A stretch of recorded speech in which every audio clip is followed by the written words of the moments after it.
Okay, this topic we are going to discuss budgeted, recovered, and actual overheads. And actually, our topic is under absorption and over absorption. Now, what is under absorption? What is over absorption? To understand that and to calculate that, first we need to understand budgeted, recovered, and actual. So there are three types of overheads. Let's see. Imagine that you have already planned for the next year that your rent expense. So I used these numbers before also in one example. Your rent expenses for the next period, budgeted rent expenses 2,000. You've got budgeted depreciation of 2,000. You've got budgeted insurance of 1,000. So your budgeted overheads are $5,000. Okay. So this is your budgeted overheads. And then you have your budgeted activity. So for the sake of simplicity, I assume that activity is 1,000 tables.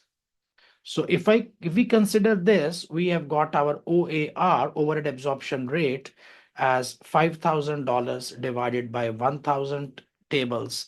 So you can say it is $5 per table. So I'm not calculating it OAR for machine hour or for labor hour. I just made it simple and said $5 per table. Okay, so now my budgeted overheads. So my budgeted overheads are $5,000. Okay, this is my budgeted overhead. And I expect that in the next year, from January to December, throughout the period, if I'm going to spend $5,000, this is my estimate. This is my budget. Based on this, every time when I sell a table, now see, you cannot tell your customer that you pay 2,000 to me, I have to pay my rent, or you pay 1,000, I have to pay insurance. Customers are not going to pay this thing to you. All you need to do that every time so you have to recover this cost from your customer. And the only way of recovering the cost from your customer is that you add it up into the cost. So when I make a table, every time I make a table, what happens that I say, okay, how much is my material cost? My material cost is $20.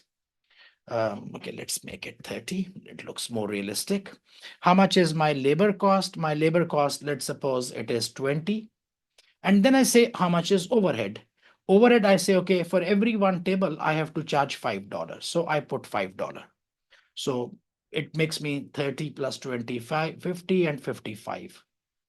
And then I put my profit margin, something like, I don't know, let's make it simple, $20. And I take 75 from the customer.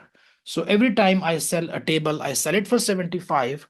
And when I sell a table for 75, 30 I give away for the material because I have some invoice from the supplier. 20 I straight away give to these people who are working the labor. 20 I take my profit, and this $5 which I recovered, this $5 I have actually recovered. This $5 I have recovered from my customer. This I put on one side. I cannot do anything with $5. So every time I sell a table, I take out $5 from a customer. So I keep on adding up $5, $5, $5 every time I sell a table. And my idea is that I will add up all these $5 and I will pay my rent, I will pay my insurance, and I will go for whatever it is. So what I'm doing, I'm actually recovering overheads from my customers based on my OAR, based on my overhead absorption rate. Okay, so I'm recovering $5 for every table I sell from my customer. I will put it on one side. So on one side, I'm selling the table and I'm getting $5, $5.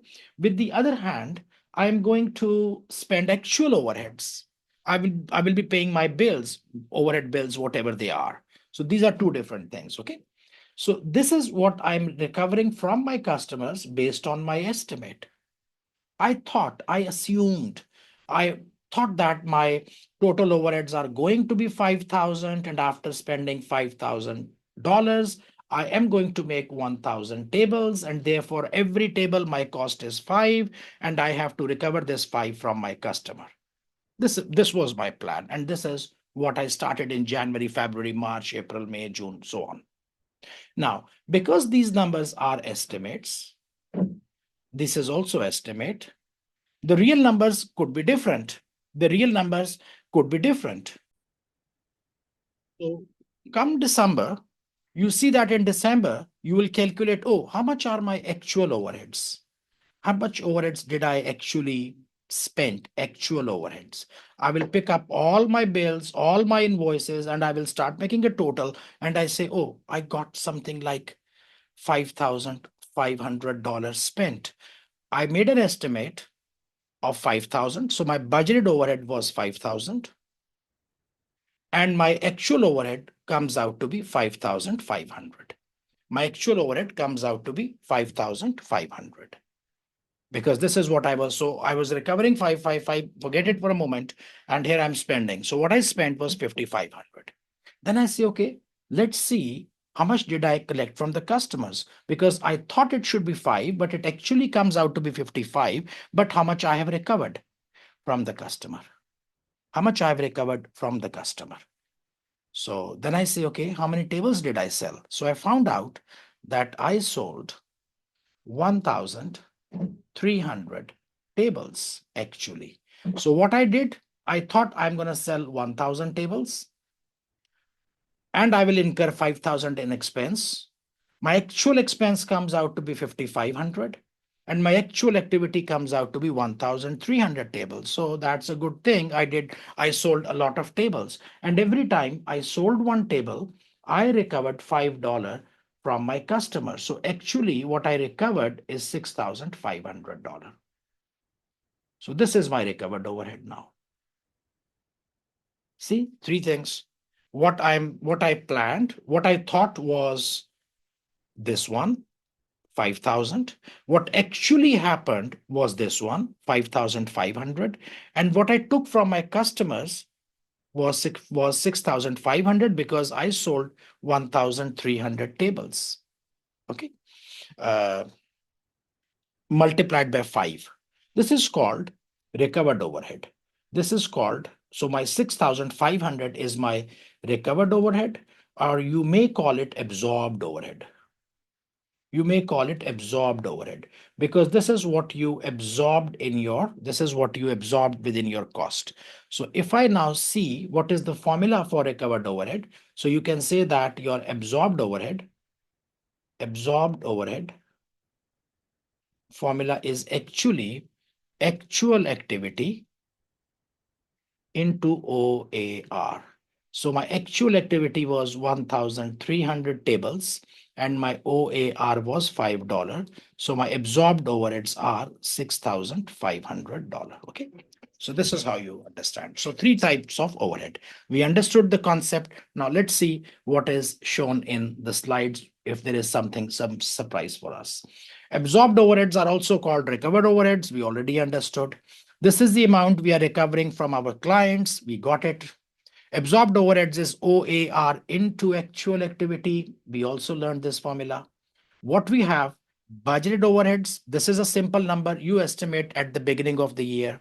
Recovered overheads, this is what you actually are going to recover from your clients. So in our example, we assumed that budgeted overheads were $5,000. So I thought I'm going to spend 5,000. What I did receive or did collect from my customers is 6,500. And then I see, okay, 6,500 I took from my clients. How much actually did I spend? And then you call your accounting department. How did you pay overhead? And they say 5,500. So apparently, it looks like that it's a good situation. You might be happy because you spent only 55.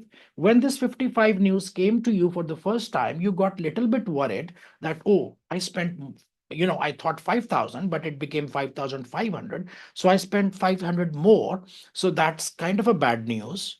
But then you say, oh, I got 6,500 from my client. So you probably are becoming happy that your actual overhead expense is 55. Whereas with reference or with regard to overhead, you have collected 6,500 from your customers. So is it a good news? It will actually increase your profit by $1,000. It is going to increase your profit by $1,000.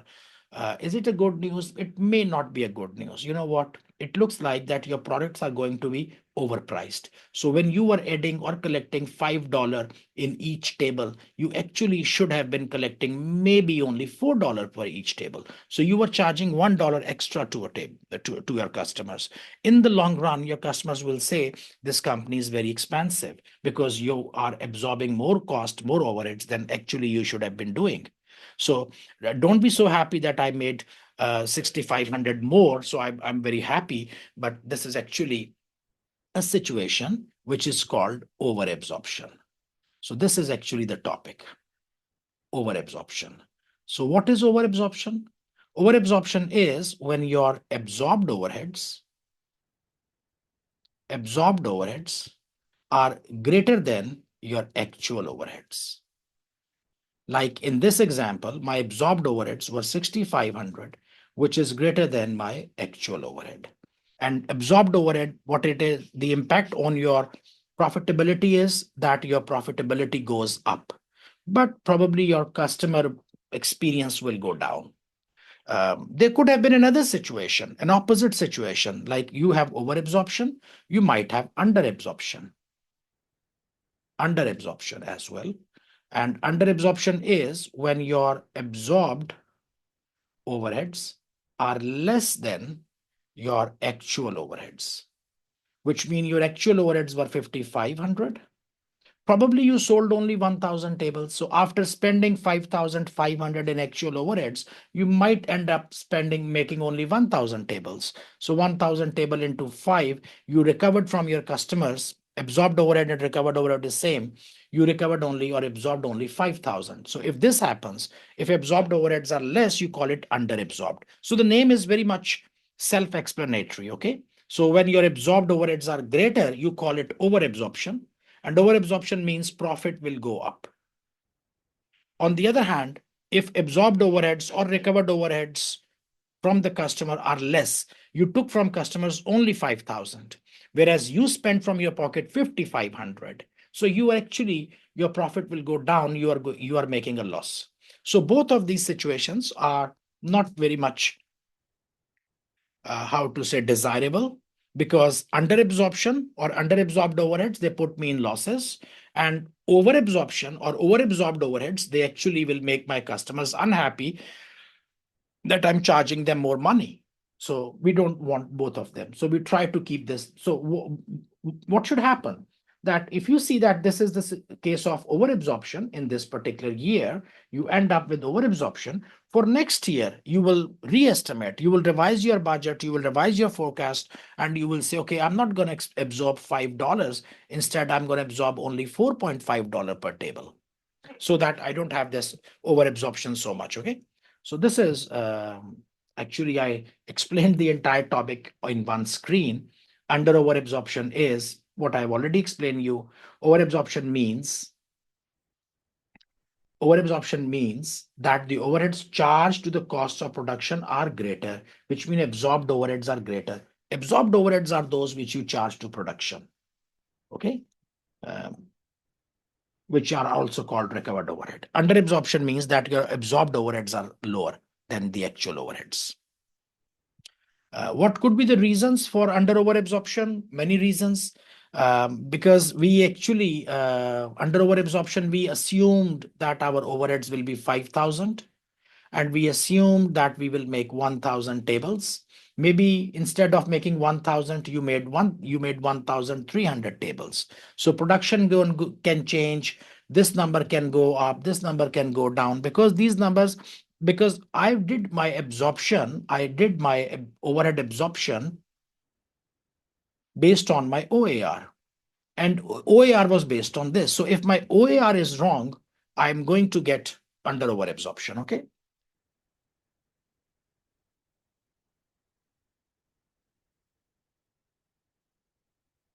You can see this number. I've already explained you. This is nothing to speak more about it. Accounting for under over absorption. So accounting is very simple. You just need to change the cost of sale, because what was happening that when I was doing over absorption, if you remember, so what happened that in over absorption, I was actually taking $5 to my cost of sale, which I should have been taking less. Because what I assumed, let me just make it like this. I thought that I will be spending $5,000 on making 1,000 tables. So with each table, I take $5 to my cost of sale. Okay. This is what I did, material, labor, and overhead.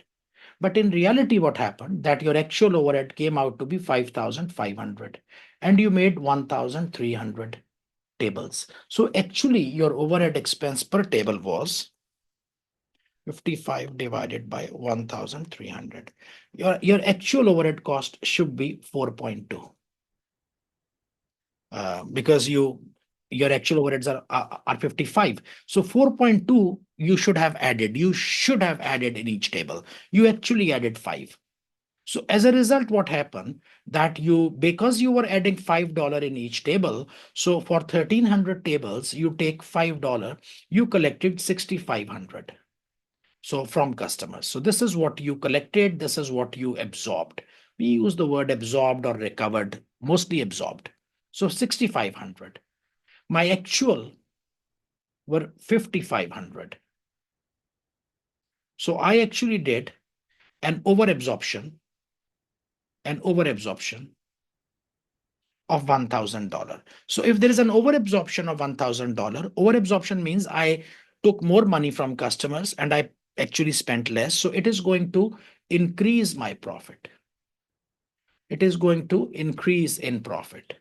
So increase in profit means that you need to credit your P&L.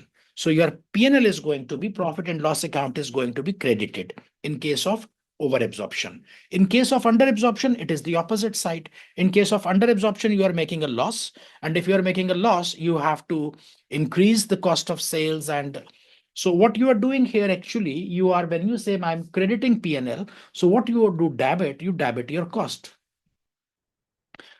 You say that, okay, I have to decrease my control account. Let me show you. Whatever, I don't know. So if it is a case of, it has been noted in the example above, the underabsorbed overhead,